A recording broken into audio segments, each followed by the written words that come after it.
Bonjour les amis, je suis Pascal Trefingui, on est à Rio de Janeiro. J'interviens dans le cadre du centre bouddhiste, du temple bouddhiste. C'est un temple-école ici à Rio de Janeiro, dans le quartier de Recreio dos Bandeirantes. Je suis le créateur et je suis aussi le directeur spirituel de ce temple, mais je suis déjà aidé, j'enseigne avec 6 autres lamas et à terme nous serons 12 et je serai donc le 13e. N'y voyez aucun chiffre porte-malheur. Aujourd'hui, nous allons étudier la synarchie. Je remercie une nouvelle fois le professeur Luis Salvi qui m'autorise à reprendre des images qui sont sur ces vidéos, qui sont quelquefois d'ailleurs des images qui ne sont pas de lui, mais enfin peu importe. Et son propos est extrêmement intéressant. C'est quelqu'un qui nous balade dans toutes les civilisations mondiales. Je lui ai demandé l'autorisation de reprendre un certain nombre de vidéos sur la synarchie russe, qui va expliquer exactement comme je le fais moi, mais avec un autre argumentaire plus universitaire. Moi, je suis un très guénonien. Lui, c'est un universitaire. Ce qui se passe en Russie, ce qu'il faut comprendre de la synarchie russe telle qu'elle a essayé de se composer sur les ruines du Saint-Empire romain d'Orient, de l'Empire byzantin, et comment en réalité on est dans une continuation de la tradition égyptienne qui s'est développée plus à l'ouest sous la forme de la civilisation occidentale et plus à l'est sous la forme de la civilisation oriento-occidentale ou méso-orientale de Russie. Vous comprendrez mieux qui est Vladimir Poutine, pourquoi il y a ce retour aux directives du nationalisme et du nationalisme soviétique, parce qu'en réalité Vladimir Poutine c'est un national soviétique dont l'engagement dans l'orthodoxie est plus un effet de style d'ailleurs qu'une conversion sincère. Et je remercie à nouveau le professeur Luis Salvi des informations, des échanges que je peux avoir avec lui, des informations qui sont disponibles sur sa chaîne. À la suite, j'en profite avant de traduire ces vidéos pour faire un récapitulatif d'un enseignement qu'on donne au temple sur la synarchie, qu'est-ce que c'est, comment elle fonctionne et comment en réalité, quel est son intérêt et pourquoi s'orienter vers ce système-là où on a des familles qui s'inscrivent dans des métiers. Exceptionnellement, on a des individus qui peuvent sortir des castes, aller vers d'autres castes, mais en règle générale, ce sont des familles entières qui sont fixées dans des types de métiers pour tout simplement orienter la génétique et avoir la constitution au cours du temps d'une élite, une élite intellectuelle, une élite guerrière, une élite dans la production et une élite aussi dans l'artisanat, tout comme la production d'aliments.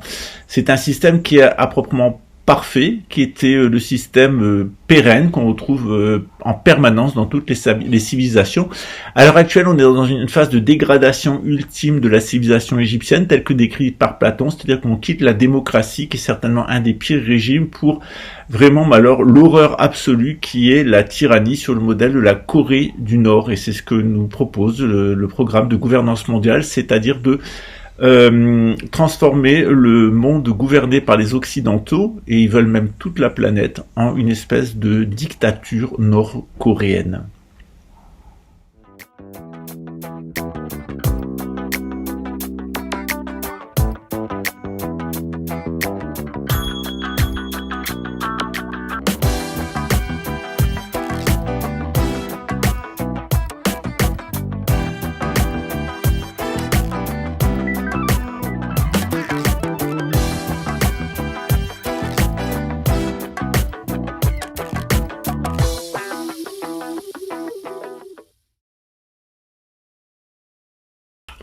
Que voyons-nous sur ce dessin, sur ces pictogrammes?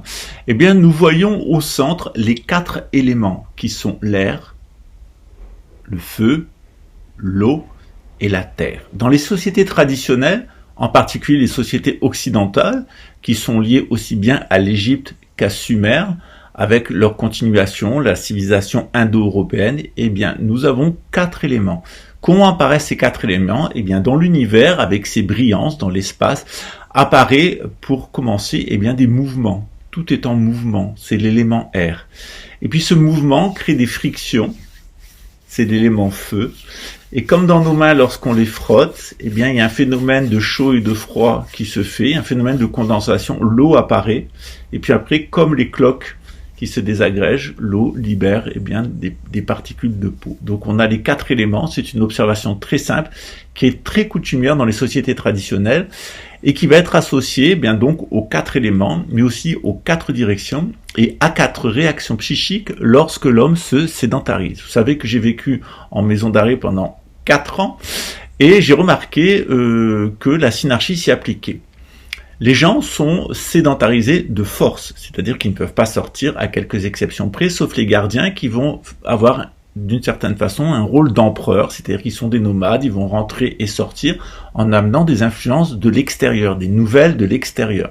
Ils sont aussi les maîtres du sol, c'est eux qui ouvrent et qui ferment les portes, et puis évidemment c'est eux qui apportent des informations, aussi des virus, des bactéries, des influences de l'extérieur. Autrefois, il n'y avait pas la télévision. C'est un petit peu changé parce que la télévision joue aussi, la camisole cathodique joue aussi un rôle à ce niveau-là. On s'aperçoit tout de suite qu'il y a 4 types de prisonniers. Les premiers, c'est ceux qui vont rentrer dans une crise religieuse ou spirituelle. Ils vont se mettre à prier, ils vont réfléchir leur vie, se repentir, etc., etc. Pour eux, l'incarcération va être un moment de méditatif. Ensuite, la deuxième réaction, c'est les territorialistes. C'est les gens qui vont, s'attacher à un territoire, qui vont le défendre, qui vont devenir agressifs, que ça soit leur cellule, que ça soit leur couloir, que ça soit leur coin de cour, etc. Ensuite, la troisième réaction, c'est les gens qui vont se mettre à bricoler, voire les gens qui vont produire des aliments, qui vont se mettre à cuisiner, à cultiver des plantes, etc. C'est la troisième réaction. Et puis il y a des gens qui vont servir les autres, qui vont véritablement être les esclaves du système, les véritables souffres-douleurs, jusqu'à devoir prester des prestations sexuelles dans les douches, etc.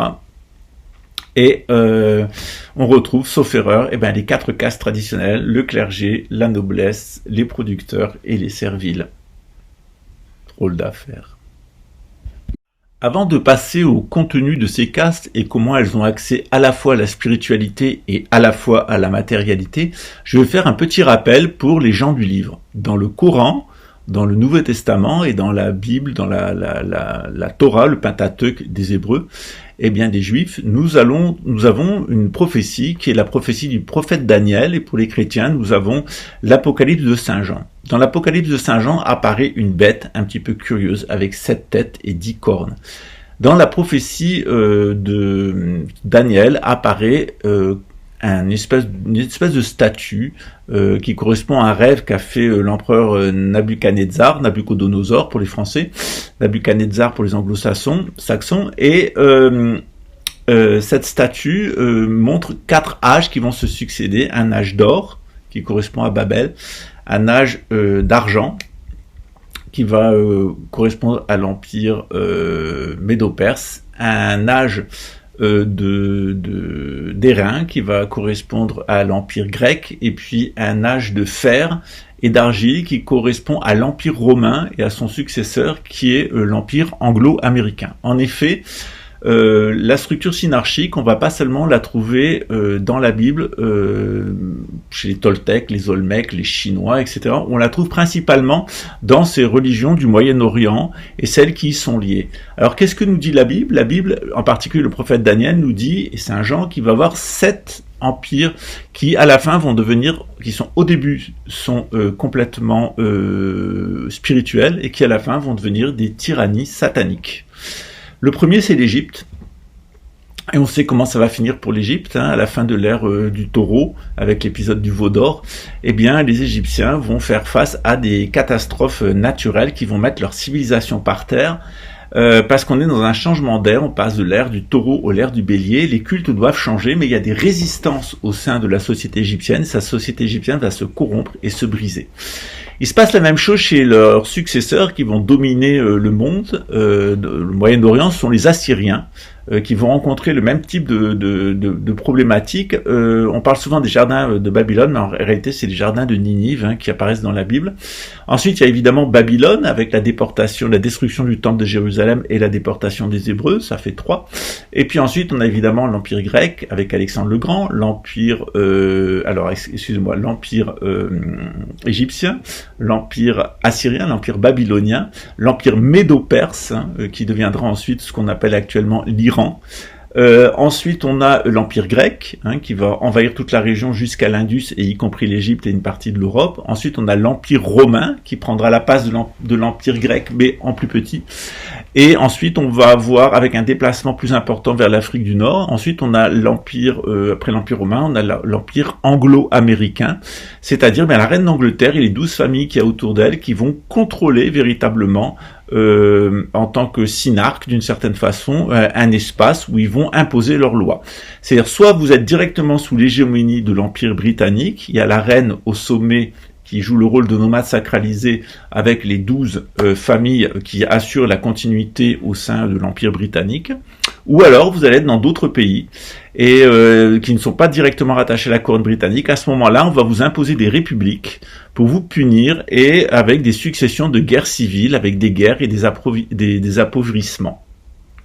Donc si tout va bien pour vous, eh bien vous êtes dans l'Empire britannique, et puis si ça va pas très bien pour vous, vous êtes en Russie, vous êtes en Chine, vous êtes dans d'autres endroits, vous êtes en Amérique du Sud, et vous allez avoir des dirigeants corrompus, des guerres civiles, et être confrontés à toutes sortes de difficultés qui seront directement organisées par l'oligarchie financière anglo-saxonne, celle qui tient la Grande-Bretagne, les États-Unis avec la Réserve fédérale et maintenant le Trésor, et puis de là, grâce au dollar, le monde entier. Jusqu'à une époque récente, et merci au professeur Louis Salvi de nous prêter ces images, l'Inde était un modèle de synarchie. En effet, il y avait des Maharajas, c'est plutôt une invention de l'Angleterre, mais enfin il y avait des Rajas, des rois, qui gouvernaient des royaumes. Et à l'intérieur de ces royaumes, nous trouvions 4 castes. La caste des brahmanes, qui était à proprement parler chargée d'enseigner la société, de prodiguer des soins de médecine, en particulier la médecine ayurvédique, et aussi d'exécuter les rites, en particulier les rites sacrificiels.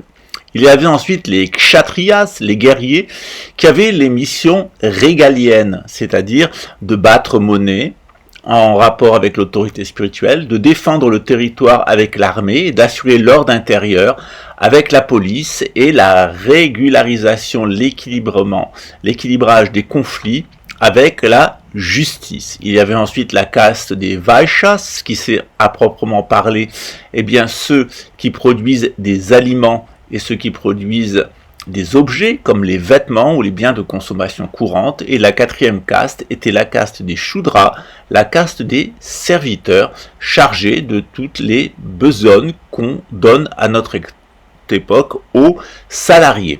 Ces 4 castes, ou jana ou varnas, sont des modèles culturels qui sont récurrents dans toutes les sociétés antiques et qui correspondent à une organisation de sédentaires telle qu'elle est décrite notamment par Platon. Mais les fonctions sociales sont doublées de fonctions spirituelles, c'est-à-dire que chacune des castes ne va pas seulement voir son ego social et son ego familial se fixer avec des mémoires, elle va aussi obtenir des initiations spirituelles qui vont lui donner le temps des pratiques initiatiques et dans certains moments clés de la vie, la possibilité de retourner à l'état à proprement parler de nomadisme. Pour les brahmanes, il s'agit tout simplement de la renonciation. C'est-à-dire que les brahmanes vont pratiquer des sadhanas, des pratiques spirituelles ascétiques comme celles qu'a emprunté le Bouddha au début de son expérience spirituelle. Pour les kshatriyas, c'est une instruction qui est donnée directement par un autre guerrier qui sert d'instructeur spirituel, et c'est ici que prenait place dans les sociétés antiques la relation pédérastique entre un homme viril et un homme plus jeune qui était pour lui un modèle de virilité, un mentor. Pour les Vaishyas, les producteurs, c'était la relation domestique avec sa femme, la relation d'amour qu'il pouvait avoir sur sa femme, qui va tout simplement lui permettre d'accéder à un état de bien-être, à un état à proprement parler spirituel dans l'union avec sa partenaire. Pour la caste des Shudras, c'est l'activité de Brahmacharya en réalité, c'est-à-dire le fait de sortir totalement de la société, de vivre dans des communautés spirituelles, des ashrams, qui vont lui permettre de réaliser qu'au-delà de la théologie, il y a l'astrologie, et au-delà de l'astrologie, il y a à proprement parler la métaphysique. Ainsi, ces castes de sédentaires organisent la vie des habitants en fonction de leur fonction sociale, mais leur procurent aussi des initiations spirituelles qui le font re-rentrer dans une forme de nomadisme et qui leur permettent de respirer et de se libérer des charges sociales parfois pesantes et de l'ego, du masque social qu'impose la vie de sédentaire.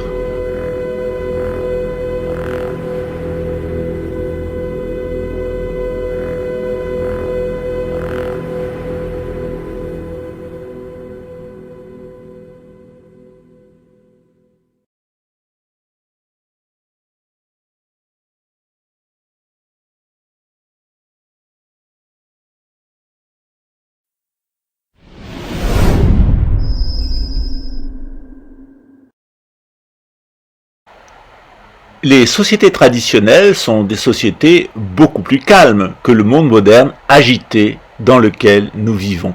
Ainsi, le rythme de la vie qui nous amène de la naissance en moyenne à un âge qui est compris entre 57 et 75 ans selon les civilisations, laisse peu de temps, en plus d'une technicité vraiment rudimentaire, peu de temps à consacrer à l'apprentissage. Généralement, aux alentours de 7 ans, l'enfant est mis au travail et à 14 ans, il est apte à exercer un métier, à 21 ans, à fonder une famille selon la caste à laquelle il appartient, évidemment.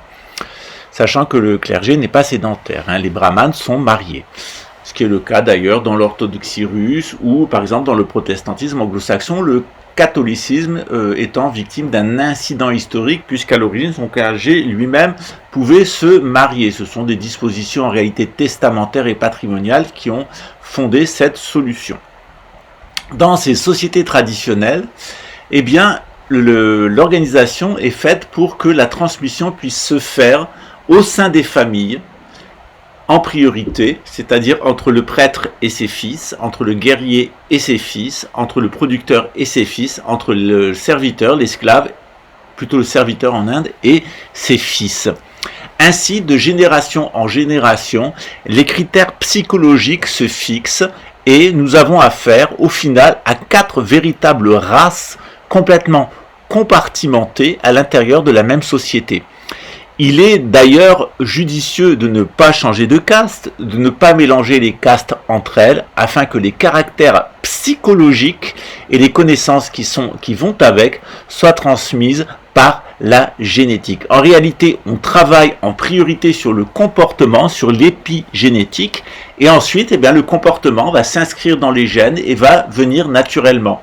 Par exemple, dans le cadre de ma famille, je viens d'une famille qui depuis 600 ans occupe des positions juridiques.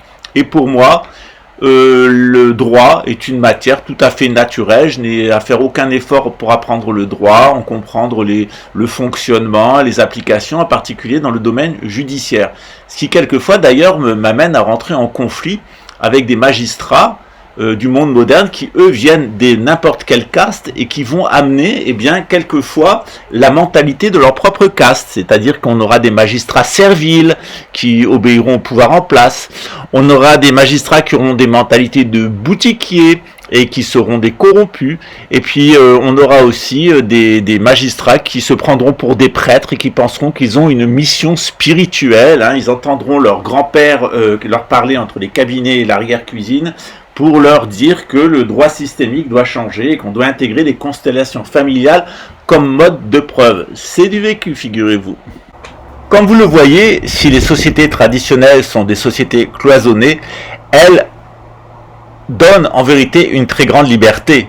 Le Shudra, l'esclave, peut faire absolument tout ce qu'il veut. Il peut même se retirer dans un ashram, devenir brahmacharya et on lui fichera la paix autour d'un enseignant spirituel qui assurera ses besoins, il pourra apprendre. Quant au Vaishya, c'est à la maison qu'il va trouver sa grande liberté spirituelle dans sa relation avec son épouse. L'instructeur spirituel est chez le Kshatriyas le mode dominant du guerrier et particulièrement la relation pédérastique, la femme n'étant là que pour assurer une fonction de reproduction. La caste des brahmanes, quant à elle, alterne entre la vie dans les institutions religieuses, et puis la vie retirée dans la forêt où le brahman va pouvoir être un renonçant, c'est-à-dire vivre une ascèse spirituelle. Comme vous le voyez, c'est le mélange des castes ou même la subversion de castes quand une caste inférieure va vouloir occuper une caste supérieure qui menace la société. Comment imaginer qu'un producteur ait une mentalité de guerrier et comment imaginer qu'un guerrier ait une mentalité de prêtre? En réalité, cette subversion des castes est celle qui menace principalement les sociétés traditionnelles et il ne faut pas se méprendre. Ces sociétés traditionnelles permettent à la nature psychique de chacun de s'exprimer et elles assurent une très grande liberté à l'intérieur de la famille et à l'intérieur de la société, ce qui est à l'opposé du discours moderne mené principalement par la bourgeoisie, c'est-à-dire la caste des producteurs. Je vous remercie pour votre attention, je remercie très chaleureusement le professeur Luis Salvis et j'espère pouvoir produire d'ici quelque temps un live avec lui où vous pourrez prendre connaissance de toutes ces thématiques passionnantes. Voilà, comme l'explique le professeur Salvi, il manque à la Russie un élément transcendant, ce qui explique que la Russie de Poutine sera vaincue par la couronne britannique qui, elle, la met en mode inversé, c'est-à-dire en mode satanique. Je vous expliquerai à la suite de la deuxième vidéo pourquoi. En réalité, dans les années à venir, on va avoir des tentatives de reconstitution de la synarchie qui vont toutes échouer. La tentative russe va échouer, et c'est très clair puisqu'il y a un événement qui a été marquant, et que l'année dernière, en fin d'année de 2021, eh bien, la couronne des Romanov, la couronne du tsar de Russie, a célébré, l'héritier de la couronne, a célébré son mariage à Saint-Pétersbourg, et que aucun membre de l'État russe était présent, ce qui condamne évidemment le pouvoir temporel actuel russe puisqu'il n'a pas de légitimité transcendante. La couronne britannique l'ayant, puisqu'elle est sur le modèle de la synarchie, eh bien elle mettra fin à la Russie. Même chose avec la Chine. Vous le savez, Xi Jinping se rêve en nouvel empereur, en nouveau Mao Tse-tung. Sauf que là aussi en Chine, eh bien, il n'y a pas d'élément transcendant. Et qu'ils ne iront pas rechercher la famille impériale, puisque le dernier empereur est parti depuis un bon moment. Ce qui fait que la Chine, comme la Russie, va partir dans une épopée nationaliste. Troisième pays qui ne verra jamais de synarchie, c'est le Brésil. Tout simplement parce que le positionnement actuel du Brésil, qui lui donne tous les éléments pour avoir une synarchie complète, l'absence totale de moralité et le pourrissement des institutions républicaines est tel que l'avenir du Brésil est très certainement, et même à coup sûr, de prendre part aux côtés des États-Unis dans la Troisième Guerre mondiale et ensuite d'être dépecé. Donc il y aura un rétablissement synarchique, mais dans l'extrême sud du Brésil, une partie de l'État de Goiás, le district fédéral, Sao Paulo, Rio de Janeiro et Santa Catarina. Voilà. Il est même possible que si le Brésil s'avançait dans une autre direction, le Brésil reçoive une bombe nucléaire sur Rio de Janeiro et São Paulo. Je dois dire que, compte tenu de la pourriture morale qui règne et de la dégradation des institutions, en particulier judiciaires et policières, je dois dire que ça serait assez mérité. Voilà. Sauf que il y aura pas de synarchie au Brésil tel que l'entend le professeur Salvi, mais il y aura un rétablissement monarchique avec une mini-synarchie dans le sud. Le véritable rétablissement synarchique, il ne sera pas non plus dans le monde anglo-saxon, puisqu'on aura une destruction du monde anglo-saxon, d'abord de l'Angleterre, ensuite un châtiment des États-Unis. Il y aura une reconstitution synarchique dans le cadre de l'islam, avec un nouveau califat qui aura son siège en Égypte, près du Caire, avec la venue du Mahdi, évidemment. Et puis, on aura la venue du grand pape et du grand monarque aussi, qui vont avoir une proposition de restauration, mais incomplète de la synarchie, donc un organisme bicéphale, sans empereur, qui concernerait l'Occident, c'est-à-dire les survivants de l'apocalypse nucléaire de la Troisième Guerre mondiale. Où on a la plus de chances de voir une synarchie intégrale voir le jour, c'est évidemment en Afrique du Sud, puisque des petits changements climatiques et puis des petits changements sans doute dans l'inclinaison de la Terre vont faire que les zones à proprement tempérées de l'Afrique vont s'étendre, en particulier dans le Sahara, et qu'on va voir le développement d'une civilisation à partir de l'Afrique du Sud, avec très certainement une aide de l'Agartha. Le professeur d'ailleurs Salvi est revenu sur ce thème. Donc une nouvelle civilisation blanche qui prendra son siège en Afrique du Sud, autour du Botswana, et qui ensuite va pouvoir rayonner sur toute la surface de la planète. L'idée de voir le Brésil en tant que tel devenir une synarchie est absolument absconde. Ça ne se passera pas comme ça. Le Brésil sera divisé en 4 et il y a seulement cette petite partie sud qui reviendra à un régime mini-synarchique. Voilà. Pour le reste, eh bien, on s'oriente vers donc ce pôle brésilien qui sera un pôle en réalité de conservation des anciennes races de l'humanité, et puis une nouvelle expérience pour l'humanité qui aura lieu dans le sud de l'Afrique et qui se fera sur la supervision d'une race blanche nouvelle, inconnue jusqu'à présent, qu'on appelle les nouveaux Allemands, et qui serait localisée dans l'Arctique et dans l'Antarctique, et qui, à un moment critique, nous dit Ziner von Rensberg, vont se manifester pour rétablir un pôle traditionnel vraiment civilisationnel de type synarchique à partir du sud de l'Afrique. Voilà, j'espère que ce premier épisode vous a plu, et puis on se retrouve pour un deuxième épisode, toujours avec le professeur Salvi.